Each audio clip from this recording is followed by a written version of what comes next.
My name is Caroline Johansson. I'm 28 years old, and for 3 years my parents called every single employer I applied to and told them I had a criminal record. I didn't. I've never been arrested. I've never even had a parking ticket. But by the time I was 27, I was living in a homeless shelter, washing my hair in a gas station sink, and eating one meal a day because no one in a 50-meter radius would hire me. My dad would text me once a week, his same message every time. Come home and apologize and maybe I'll stop. Then one Tuesday morning, a woman knocked on the shelter door and said 7 words that changed everything. Your grandma hired me to find you. Before I tell you what was inside that briefcase, please take a moment to like and subscribe, but only if you genuinely connect with this story and drop a comment telling me what time it is where you are right now. I always love seeing where you're all listening from. Now let me take you back to Harlem, Ohio. Let me take you the week after my 25th birthday, the day I decided I was done asking permission to have a life. Harlem, Ohio. Population 4,000 and change. 1 grocery store, 1 high school, 1 diner that's been serving the same meatloaf since 1987. The kind of place where everyone waves from their porch and knows whose truck is parked where it shouldn't be. The Johanssons, that's us. We were considered decent folks. My dad, Gerald, that worked as plant manager at the Harlan manufacturing facility for 19 years before it shut down. My mom, Denise, volunteered at the food drive every Thanksgiving. On paper, we were the family people pointed to and said, "See, that's how you raise a daughter." Behind the front door, things ran on a different set of rules. I didn't have my own house key until I was 20. I wasn't allowed to drive more than 10 miles without calling ahead. When I was 14 and I started bussing tables at the Route 30 diner after school, minimum wage, nothing glamorous. My paychecks went straight into a joint bank account my mom opened for safekeeping. I never saw a statement. I never asked. That's how things worked. I graduated valedictorian, top of my class. I had a guidance counselor who pulled me aside senior year and said, "Caroline, you could get scholarships, real ones." I brought the brochures home. My dad didn't even open them, and he set them on the counter and said, "College is for people who can't work with their hands." So I stayed. I cleaned, I cooked, I mowed the lawn and helped my mom with the garden and listened to my dad talk about how the world was falling apart every night at dinner. And every night, he'd look at me across that table and say the same thing. "You've got a roof, food, and family. What else does a girl your age need?" For a long time, I didn't have an answer. The week after I turned 25, something shifted. It wasn't dramatic. There was no fight. No breaking point. I was standing in the kitchen scrubbing the same cast iron skillet I'd been scrubbing since I was 12, and a thought landed in my head like a rock through a window. I'm going to be 40 years old standing in this exact spot, doing this exact thing. That scared me more than anything my dad had ever said. The next morning, I walked to the Harlem Public Library and I sat down at one of the public computers in the back row, the ones with the sticky keyboards and the 15-minute time limits, and I created a new email address. Not the family one, my mom, a new one, just mine. I found a listing for a hardware store in Millfield, 20 minutes east. They needed a sales associate, full-time, 9 to 5, benefits after 90 days. I typed up my application with 2 fingers and hit send before I could talk myself out of it. 2 days later, SN came back. They wanted to interview me. Thursday at 10 o'clock, I read that email 3 times. I closed the browser. I walked home with my hands shaking. Not from fear, but from something I hadn't felt in years. I think it was hope. That night at dinner, something was off. My dad sat at the head of the table, fork in one hand, newspaper folded beside his plate. He looked at me once, just once, with an expression I couldn't name. My mom stood at the sink with her back to both of us while washing dishes that were already clean. Nobody said a word. The next morning, I drove to Millfield for that interview. The manager shook my hand at the door. He smiled. Then he sat me down and his smile disappeared. His name was Bill, mid-50s, reading glasses on a chain around his neck. He had my application printed out on the desk between us. "Caroline," he said, "I'm going to be straight with you." "Okay. Is there anything in your background we should know about?" I blinked. No, sir, nothing. He took off his glasses, rubbed the bridge of his nose. We received a phone call yesterday. Someone, I'm not going to say who, mentioned a felony theft charge. The room tilted. I gripped the armrest of my chair. That's not true. I've never been arrested. I've never stolen anything in my life. Bill looked at me and I could see it. He wanted to believe me, but he also had a business to run and a phone call sitting in his ear. I'm sorry, he said. We can't move forward. I drove home in silence. No radio, no crying, just the white lines on Route 30 blurring past. When I pulled into the driveway, my dad was sitting on the porch, newspaper open across his lap. He didn't look up. How was your day, sweetheart? I stood there, keys in my hand, staring at the back of his newspaper. He turned a page. Slow, casual. Fine, I said. Good. He folded the paper. Your mom made pot roast. I sat through dinner. Pot roast, green beans, iced tea. My mom talked about the neighbor's new fence. My dad nodded along like it was the most interesting thing he'd ever heard. And somewhere between the pot roast and the iced tea, a thought started forming.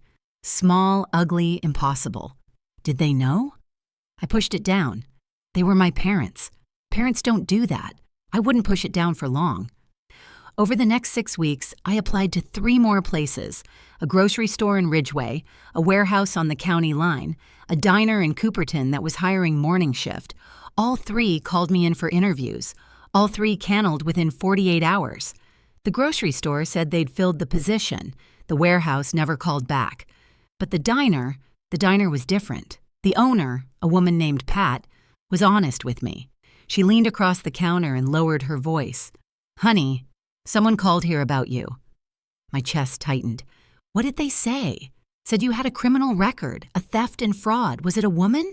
Pat nodded. Said she was a concerned neighbor. Concerned neighbor. That night, I waited until my parents went to bed. I crept down the hallway to my mom's sewing room, the one room in the house that was hers alone. I opened the desk drawer, pushed aside the fabric scraps and pin cushions, and there it was, a small blue notebook. I opened it. My mom's handwriting, careful, neat, the same cursive she used for birthday cards. Down the left column, names: Millfield Hardware, Ridgeway, Freshmart, County Line Logistics, Cooperton Family Diner. Down the right column, red check marks. Every single place I'd applied, checked off one by one. I stood in that dark room holding the notebook and the floor dropped out from under me. This wasn't paranoia. This wasn't coincidence. My mother had a list. She was tracking me.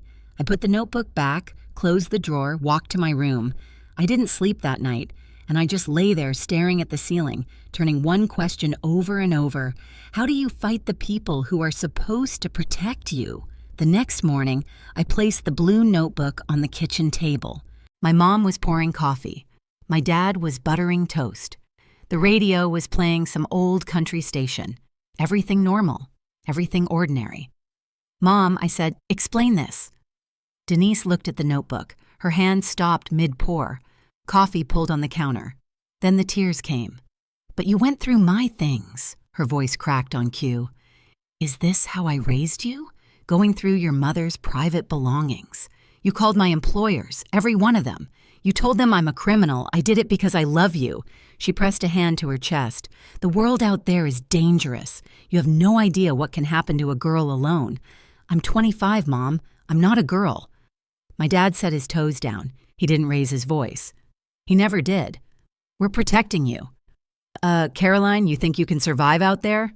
You can't even cook for yourself. I've cooked every meal in this house since I was 16. He ignored that. Drop this right now. I'm going to call the police. Gerald laughed one short breath through his nose. And tell them what? That your mom made a phone call? They'll laugh you out of the station. I looked at my mother, tears running down her face, coffee still pooling on the counter. I looked at my father, calm as Sunday morning, Elle buttering his second piece of toast. If you don't stop, I said, I'm leaving. He didn't blink. You walk out that door, you walk out with nothing, no money, no papers, nothing. I thought he was bluffing. He wasn't. I packed that night.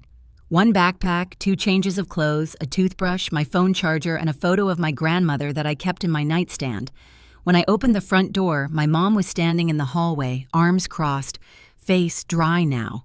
The tears were gone, chit replaced by something harder. "If you leave," she said, "you're dead to us." My dad stood behind her, arms folded, filling the hallway like a wall. He didn't say a word. He didn't need to. I stepped onto the porch, pulled out my phone, opened the banking app, balance zero, years of paychecks, tip money from the diner, birthday cash from Grandma Maggie, every dollar I'd ever earned gone. My mom had been on the account since I was 16. She didn't need my permission to take it. "I need my birth certificate," I said, "and my social security card. Those belong to this house," my dad said from behind the screen door. And then he closed it. I walked down the driveway at 9:47 p.m. on a Tuesday in October. I had a backpack, a phone with 11% battery, and $12 cash in my back pocket. I didn't have an ID. I didn't have a plan. I didn't have anywhere to go. I walked to the gas station on Route 30, sat on the curb under the fluorescent lights. A semi-meter pulled in and out. The cashier inside looked at me once through the window, then looked away. At 11:16 p.m., my phone buzzed. A text from my dad. "Come home. Apologize. I'll think about it." I turned the phone off. Not because I was brave, because the battery was about to die anyway. I had $12 and nowhere to sleep. But for the first time in 25 years, nobody was telling me where to go. I found the Harlan Community Shelter 2 days later, and a woman at the gas station counter, the same one who'd looked away that first night, told me about it on my second morning of sleeping in the bathroom stall. She didn't ask questions. She just wrote down an address on a napkin and slid it across the counter. The shelter was a converted warehouse on Mill Street, 20 beds, a shared bathroom, and a kitchen run by volunteers. It smelled like industrial cleaner and reheated soup. The fluorescent lights buzzed all night. Alinda Marsh ran the place. 47, short hair, reading glasses. She kept pushing up her nose. She didn't ask me why I was there. She handed me a towel and pointed to bed 14. "You don't have to explain why you're here," she said. "You just have to want to get back up." I was the youngest person in the shelter by at least 15 years. I started the process of replacing my documents, filed for a new birth certificate through the mail. 6 to 8 weeks, they said. Went to the DMV for a temporary ID. But without my social security card or any supporting documents, I got shuffled into a backlog. Come back in 3 weeks, then come back again. While I waited, I washed dishes at the shelter in exchange for an extra meal. I swept the floors. I organized the supply closet. I needed to be useful. I needed to be moving. And I kept applying for jobs, this time farther out. 30 meters, 40 places my parents had never heard of in towns they'd never been to. Yet I told myself distance would fix it. If I went far enough, their reach would end. I was wrong about that, too. The restaurant was in Granton, 35 miles south. A family place, checkered tablecloths, daily specials on a whiteboard. They needed a hostess. I applied online at the library and got an interview the same week. I borrowed a blouse from another shelter resident, took the county bus at 6 a.m. The manager's name was Dave. He seemed decent. Shook my hand as said they'd let me know by Friday. Thursday morning, Dave called. I picked up on the first ring. "Caroline, I'm sorry. We've decided to go in a different direction." My stomach dropped. "Can I ask why?" Pause. Long pause. Someone emailed us a document. Looked like a police report. I sat down on my shelter bed. A police report. It wasn't a phone call this time, no. An email with an attachment. Looked official. A document typed, formatted, and sent from an anonymous email to a restaurant 35 meters away. My father spent 19 years as a plant manager. He knew how to write memos. He knew how to format official-looking paperwork. He had a printer, a scanner, an old company letterhead that looked close enough to something authoritative if you didn't look too hard. They'd upgraded. Phone calls weren't enough anymore. Now there were documents, fabricated evidence designed to look like something a background check might produce. That evening, sitting on bed 14, my phone buzzed. Unknown number, but I knew the cadence. Still cold out there? Doors still open for now? I stared at that message for a long time. Then I deleted it. But something else stuck with me that night. Something Linda had mentioned 2 days earlier. A woman had come to the shelter asking about me. A woman I didn't know. E. She'd left a business card. I hadn't thought much of it then. Now I couldn't stop thinking about it. He called on a Sunday. I don't know why I picked up. Maybe because it was raining and the shelter roof leaked over bed 12 and I was tired in a way that sleep doesn't fix. "Come home, Caroline. Stop calling my employers." "I don't know what you mean. I've seen the notebook, Dad." "What notebook?" "Mom's with the check marks." Silence. 5 seconds. 10. When I could hear the kitchen faucet running in the background. The same faucet that dripped for 3 years because he never fixed it. "You're confused," he said. "You've always been confused." "I'm not confused. I'm unemployable because of you. You're unemployable because you're not ready for the real world. That's what I've been trying to... I'm hanging up. You hang up, you lose this family. I already lost it." I pressed the red button, set the phone face down on the mattress, but my hands were shaking.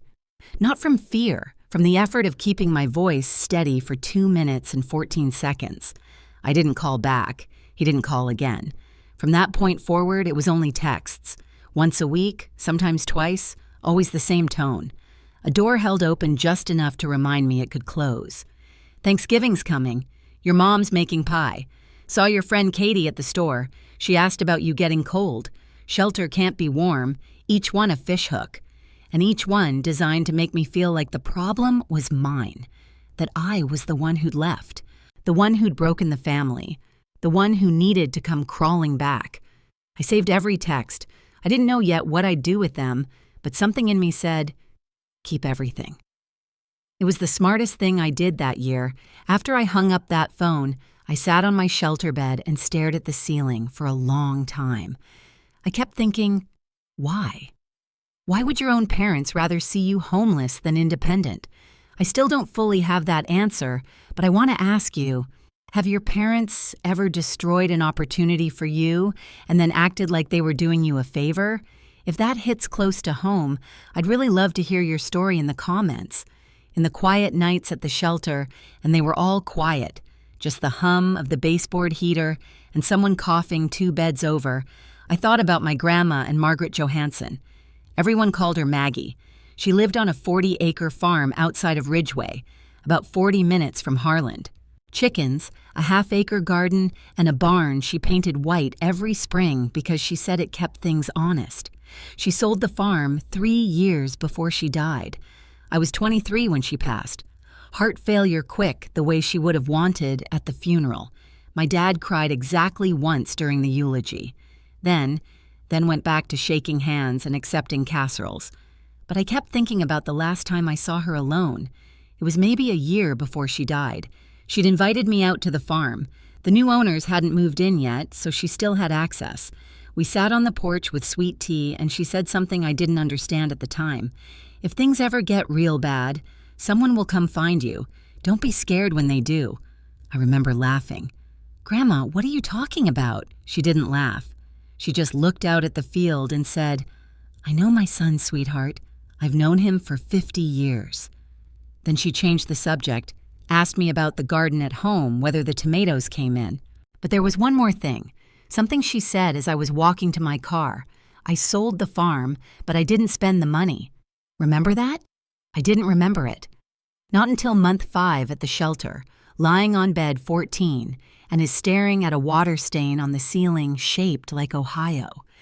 Then I remembered every word. It was Linda who brought it up again.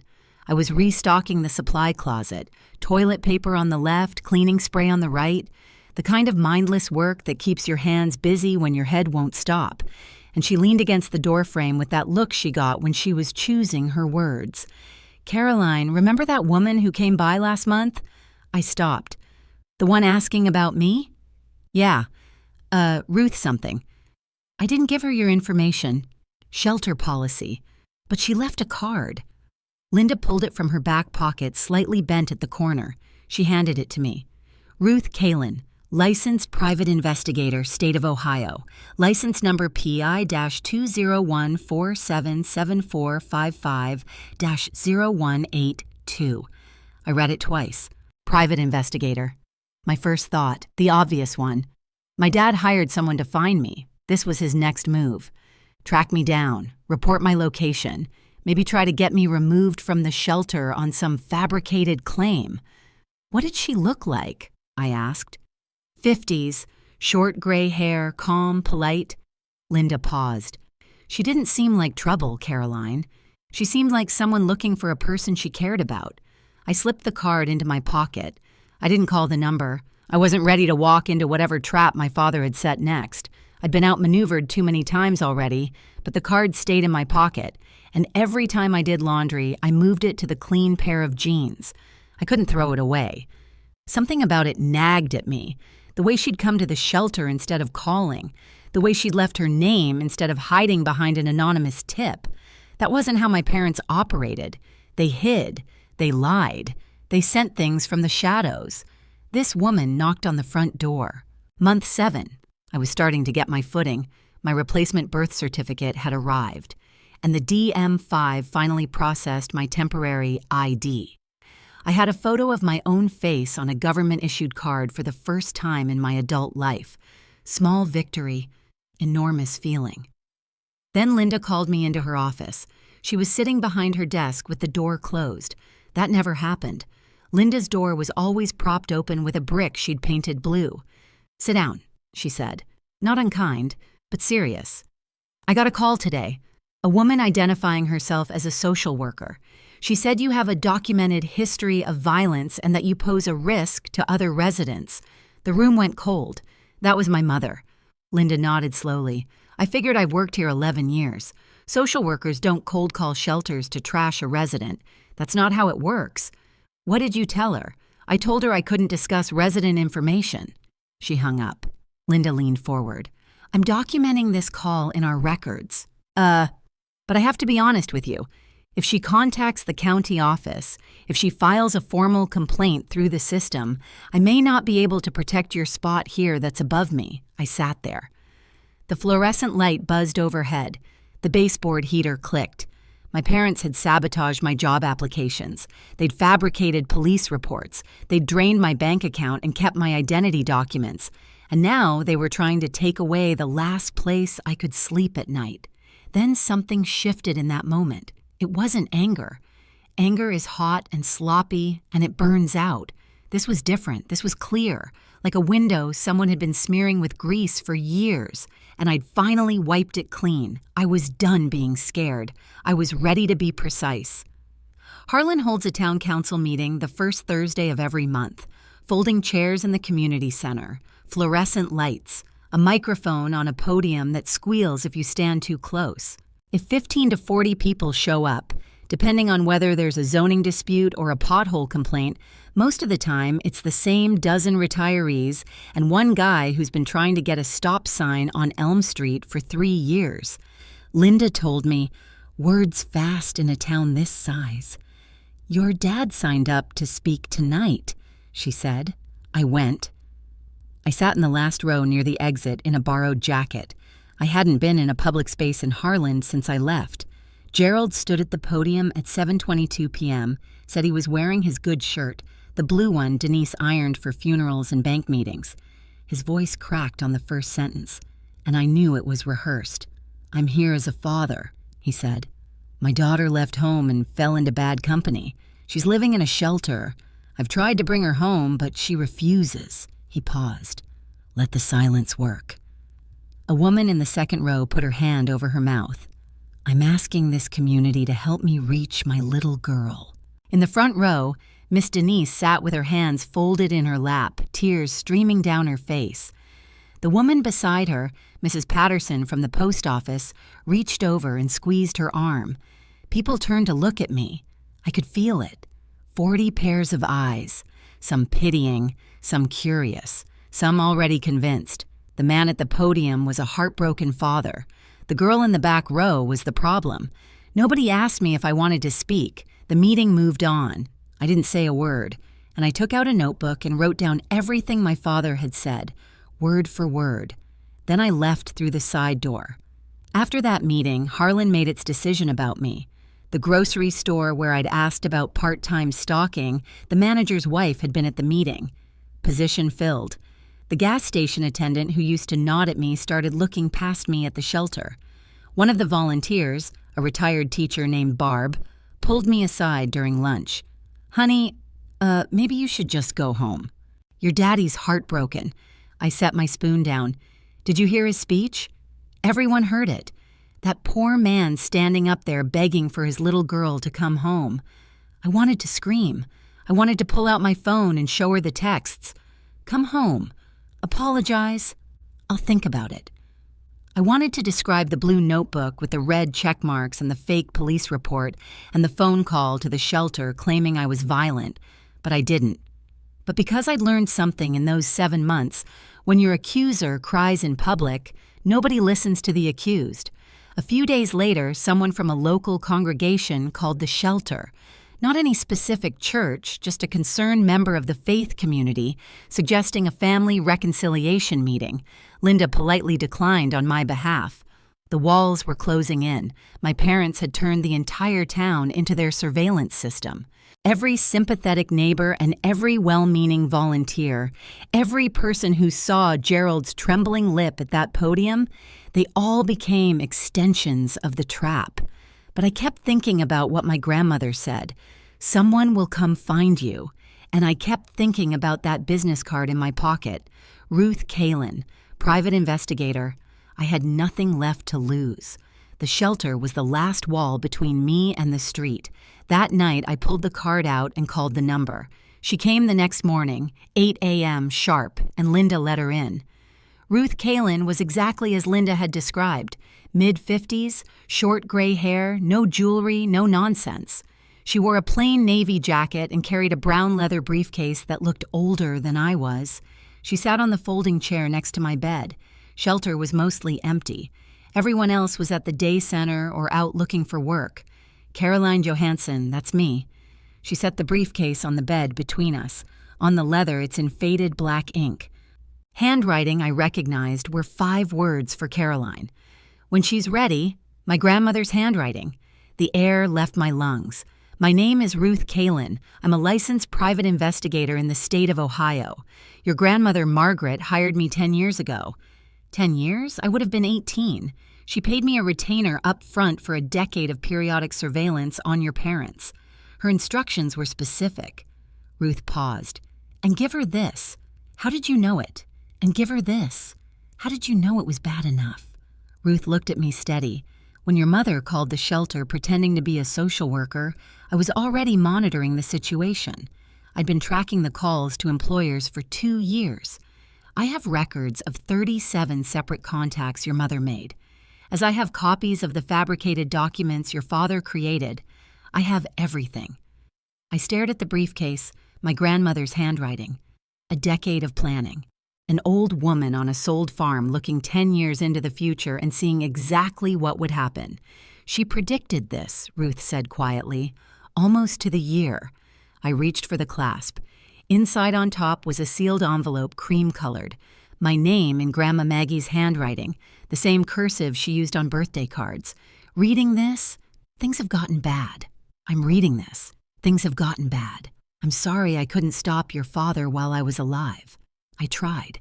I spent 30 years married to a man just like him, your grandfather, and I know how the walls close in, how they make you think the cage is normal. But I spent my last years making sure you wouldn't be trapped forever. Inside this case is your way out. I use it wisely. Don't use it for revenge. Use it for freedom. I love you more than he ever let me show. Grandma Maggie. I set the letter down. My hands were steady. My eyes were not. Ruth waited. Then she opened a second compartment in the briefcase and pulled out a thick manila folder. She laid it on the bed and opened it. 5 years of documentation, organized by date, tabbed. But recordings of Denise's phone calls, 37 of them, where she identified herself as a concerned neighbor, a family friend, and in 2 instances, a social worker. Each recording had a date stamp, a phone number, and a transcription. Copies of emails sent from an anonymous account traced to the Johansson household IP address containing attachments that mimicked police reports. Ruth had screenshots and metadata. Photographs of the blue notebook had it taken through the Johansson kitchen window during one of Ruth's periodic surveillance visits. I looked at Ruth. Is this admissible in court? Every bit of it. Ohio is a one-party consent state for recording, and I was hired as a licensed PI. My documentation follows chain of custody. I closed the folder, opened it again, closed it. There's one more thing, Ruth said. At the bottom of the briefcase, beneath the folder, was a large yellow envelope, as it was sealed with a wax stamp, not decorative, just practical, the kind a lawyer uses. In the upper left corner, Law Office of Philip Dern, Millfield, Ohio. I slid my finger under the flap. Inside, a stack of legal documents, paperclip ipped and tabbed in blue. Ruth spoke while I read. Your grandmother sold her farm 10 years ago for just under $300,000. She placed the proceeds in a revocable trust, which became irrevocable upon her death. But the trust has been managed conservatively. Certificates of deposit treasury bonds by a fiduciary at Mr. Dern's office. I looked at the number on the summary page. Then I looked again. $340,000. The sole beneficiary, Ruth continued, is you, Caroline, and Johansson. No other parties are named. Your father has no knowledge of this trust. Your grandmother was explicit about that, she instructed Mr. But D, to have no contact with Gerald or Denise under any circumstances. I put the papers down on the bed. The shelter mattress sagged under the weight of them, or maybe that was me. Why didn't she just give it to me before? She wrote a note to Mr. Dern about that. She said, and I'm paraphrasing, if I give it to her now, Gerald will find a way to take it. She has to need it first. I looked at my grandmother's handwriting on the briefcase for Caroline. Why? When she's ready to access the funds, Ruth said, you'll need to visit Mr. Dern in person with valid identification. A birth certificate or state-issued ID will work. I reached into my back pocket, pulled out the temporary ID I'd gotten from the DM 2 weeks earlier, the one I'd fought 3 months to get. It was the right time. She'd planned for everything. Philip Dern's office was above a hardware store in downtown Millfield. Narrow staircase, glass door with gold lettering, and a waiting room with 2 chairs and a fern that had seen better decades. Ruth drove me. I wore the only clean outfit I had. Jeans, a white blouse borrowed from Linda, and shoes I'd bought at a thrift store for $4. Durr was 64, thin, wire-rimmed glasses. He stood when I walked in and shook my hand with both of his. Your grandmother talked about you constantly, he said. Please sit. He verified my ID, checked the birth certificate I'd received by mail. If I cross-referenced my Social Security number through a secure system, everything matched. Everything was in order. The trust is active, he said. You have full access to the funds as of today. He slid a document across the desk. I signed. My hand didn't shake. Then he said something I wasn't expecting. Your grandmother also left instructions for me. She wrote, Caroline might need a lawyer before she needs the money. He opened a desk drawer. She asked me to refer you to someone if needed. A litigator. He handed me a business card. Ellen Briggs, Civil Litigation, Defamation, Harassment, based in Millfield. I took the liberty of calling her this morning. Durr said she can see you at 2. I looked at the card, then at Dern. Did my grandmother plan this too? She planned for the possibility. She hoped it wouldn't come to this. I called Ellen Briggs at 1:45. I was in her office by 2:10, by 3:30, and she had reviewed Ruth's entire evidence file, every recording, every fabricated document, every checkmarked entry in that blue notebook. Her exact words. This is defamation per se. Falsely stating someone has a criminal record is actionable in Ohio without proving damages. But we have damages, 3 years of them. She filed the lawsuit that week. Gerald Johansson was served on a Monday morning at 8:15 a.m. A process server walked up the driveway while Gerald was checking the mailbox. This Mrs. Patterson from the post office was watering her Elias 2 doors down. She watched the whole thing. The envelope, Gerald's face, the way he stood on the driveway reading the first page without moving for a full minute. Denise was served separately 1 hour later at the Harlan Fresh Mart. She was in the cereal aisle. 3 people she knew from her cooking group were in the store at the time. By noon, half of Heron had heard. By dinner, the other half. Gerald called my phone 14 times that afternoon. I didn't answer. Ellen had advised me, all communication goes through counsel now. At 6:47 p.m., a text came through. You're going to regret this. I'm your father. Ellen logged it. Exhibit 47. The following day, Denise started her campaign. She called 5 neighbors in a single afternoon. Through tears, always tears, she told each one the same thing. My daughter is suing me because I loved her too much. But something had shifted. The lawsuit was filed in county court. Court records in Ohio are public, and people in small towns read court records the way they read the church bulletin thoroughly. By the end of the week, someone at the diner had pulled up the complaint online. The summary was right there in black and white.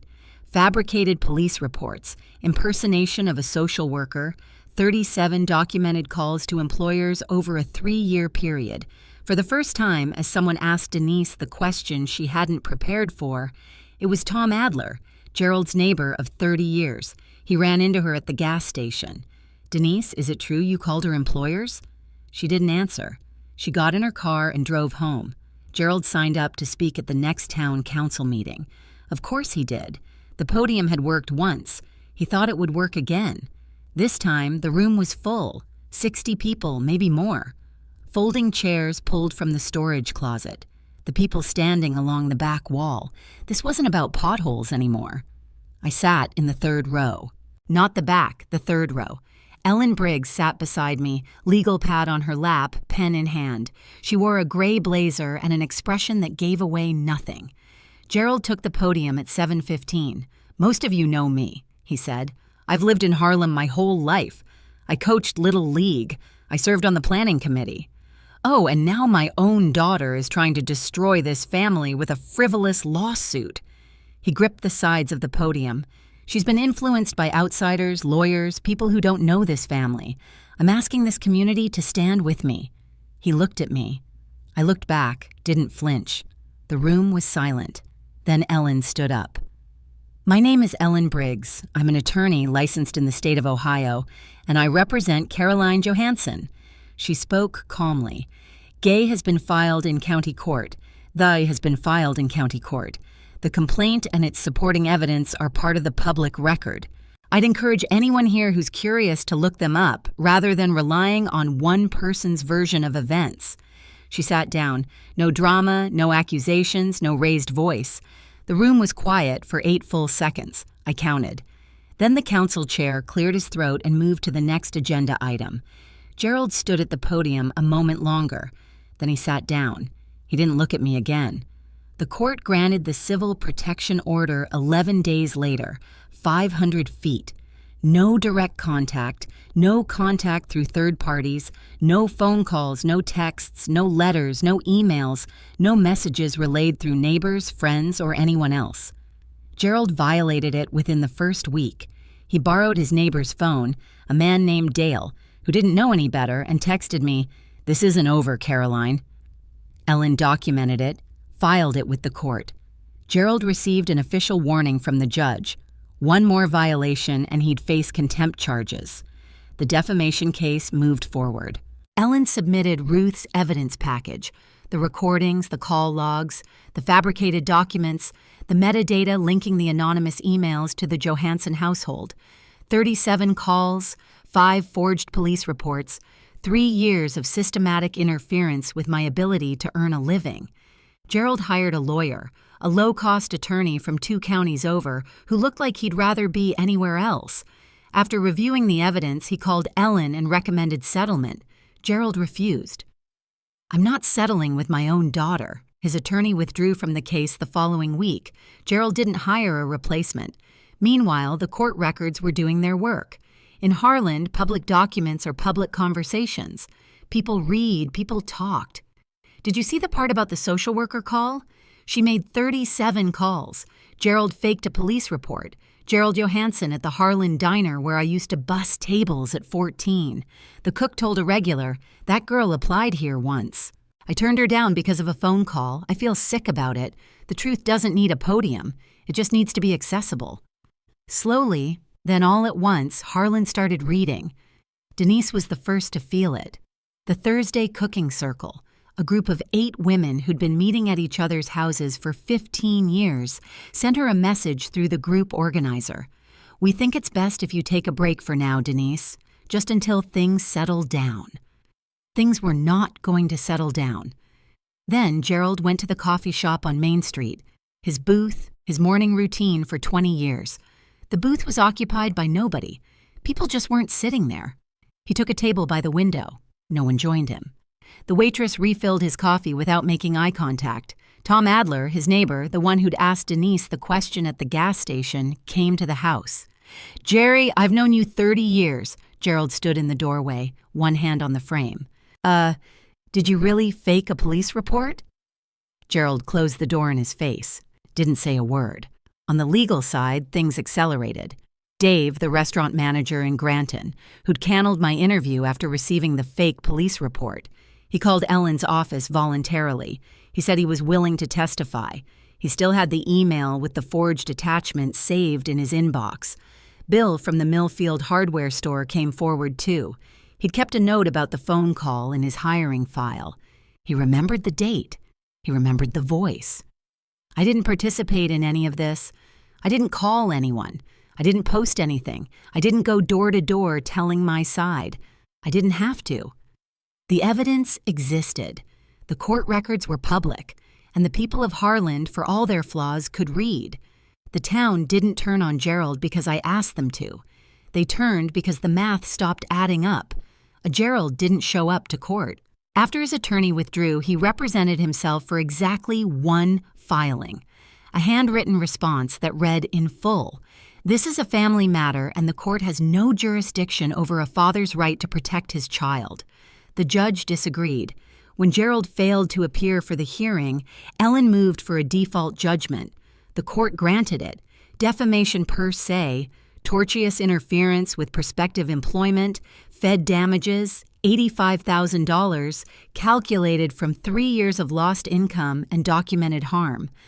Gerald didn't pay. Ellen filed a lien on the Johansson house. I was sitting in Philip Dern's office when the judgment came through. He printed it out and handed it to me across the same desk where I'd signed the trust documents 2 months earlier. "How do you feel?" he asked. "Tired," I said, and I meant it. That same week, Durr offered me a job, and not out of charity. He'd been watching me organize Ruth's evidence files, build timelines, cross-reference dates. "I need an administrative assistant," he said. "You're the most organized person I've met in 40 years of practice." I started the following Monday, $16.50 an hour, benefits after 60 days. A desk by the window with a fern that needed watering. With the trust funds, I rented a 1-bedroom apartment in Millfield. Ground floor, small kitchen, a door with a lock and a key that belonged to me. I bought a used Honda Civic with 140,000 meters. I opened a bank account with only my name on it. I bought groceries for the first time in my life without asking anyone's permission. The apartment was quiet. No one asked where I was going. No one checked my email. No one called my employer. The quiet was the loudest thing I'd ever heard. When I was sitting in that courtroom and the judge read the ruling. I didn't feel joy. I felt tired. 3 years of my life gone, 8 months in a shelter bed, all because my parents would rather destroy me than let me go.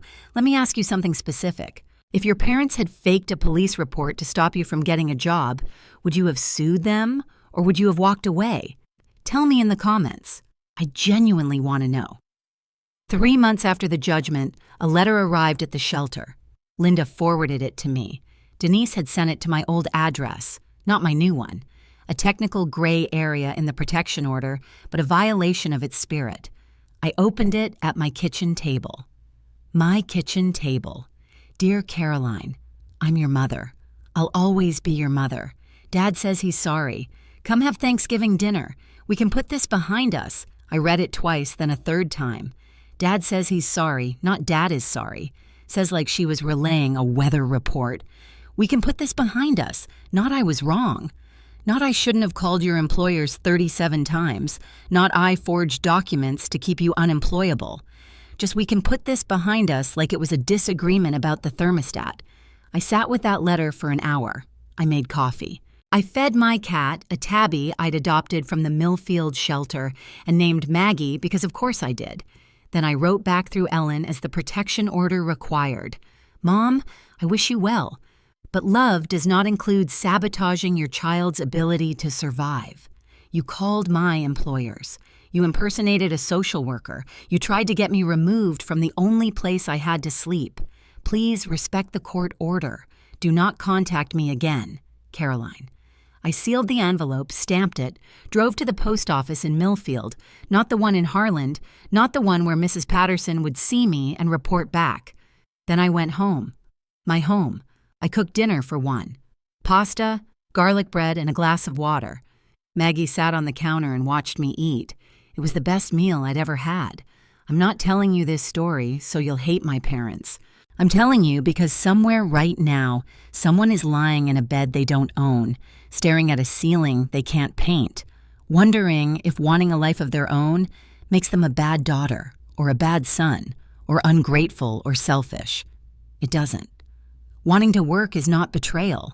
Wanting independence is not disrespect. And in walking away from people who are actively destroying your life is not cruelty. It's survival. My grandmother couldn't save herself. She spent 30 years married to a man who controlled everything, where she went, who she talked to, what she was allowed to want. By the time she got free, she was 70 years old and living in a rented apartment with nothing but a sold farm and a plan. But she saved me. She planned it 10 years in advance. She hired a private investigator that set up a trust and wrote a letter that she sealed in a briefcase and hoped I'd never need to open. That's what real love looks like. Not control dressed up as concern. Not sabotage disguised as protection. Love makes a plan for your freedom, even when it costs everything. I'm 28 now. I work as an administrative assistant in a law office in Millfield. I'm saving for community college. I have a one-bedroom apartment, a used Honda, and a cat named Maggie who sheds on everything I own. And I don't talk to my parents. I haven't closed the door forever. But the key is mine now. They don't get to decide when it opens. Grandma Maggie wrote in her letter, "Freedom isn't free, but you're worth every penny." She was right. Gerald sold the house. He didn't have a choice. The lien Ellen filed meant the judgment had to be satisfied before the property could transfer, and Gerald couldn't afford to pay $85,000 out of pocket. The house on Maple Street, the one I grew up in, the one with the porch where he read his newspaper and pretended not to know what his wife was doing, sold for $168,000. After the lien, the realtor fees, and the back taxes he'd been ignoring, he walked away with just enough to rent. He and Denise moved to a trailer park outside of Galleon, 20 minutes from Har, close enough to still buy groceries at the Fresh Mart, but far enough that they stopped running into people who used to wave. Gerald never admitted he was wrong, not once.